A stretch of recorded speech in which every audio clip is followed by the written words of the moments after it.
It is early morning on January 14th. The wind is blowing hard and cold, and we are 11.5 miles outside of Joseph on what is called the Divide, where another probable wolf predation investigation is on its way on private property.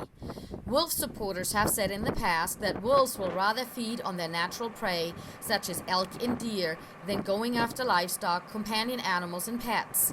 There are an estimated 2,000 head of elk just over a butte from here.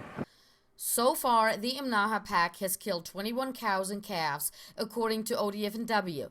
U.S. Wildlife Services reports 30. But today, the Imnaha pack did not chase down another cow or calf. They killed one of Steen Wilderness Adventures mules, owned by Shawn and Shelly Steen. The mule's name was Annie, Steen said.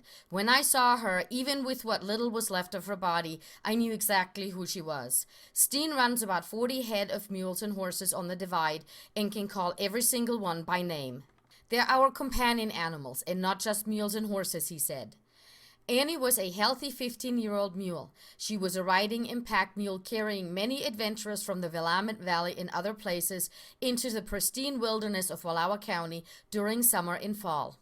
She was a very nice mule, safe and sound to ride and pack for all of our customers we host throughout the year, Steen said. Steen also said, the winter pasture on the Divide is very important for our horses and mules. It provides a natural environment and feed until the snow comes in.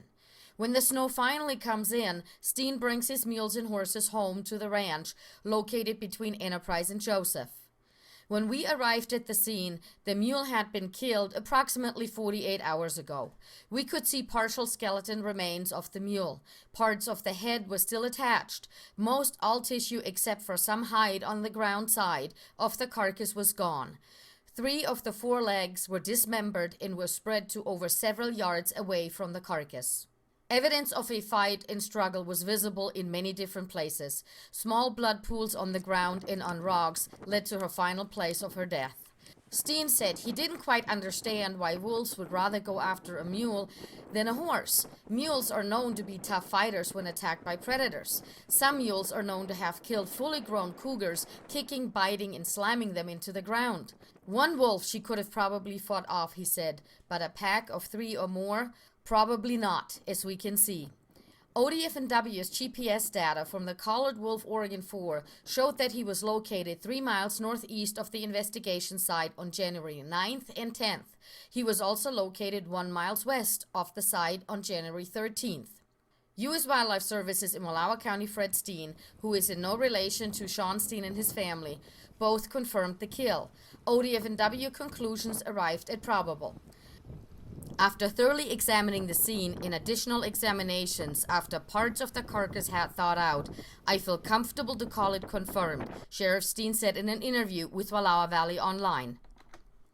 We found bite marks and hemorrhage on the legs that were consistent with wolf attacks. Based on field observations and off-the-scene tissue examinations in Enterprise, I would conclude that the mule was attacked while it was still alive. I believe that sufficient trauma was located to show that the mule was alive when attacked, Sheriff Steen said. Steen also said that he did not call the kill a probable, as other news media reported since January 19th. As I said before, he said, I feel comfortable to call it a confirmed kill after thoroughly examining the scene in additional examinations later on, he told Wallowa Valley Online in a phone interview early morning on January 19th. U.S. Wildlife Services reported that both front legs had bite marks with trauma underneath, 2 bite marks with 2-inch spacings. U.S. Wildlife Services also confirmed the kill as wolf predation. Oregon Department Fish and Wildlife findings call it a probable kill by wolves. For more detailed information on ODFW's investigative report, visit our website at wallowavalleyonline.com.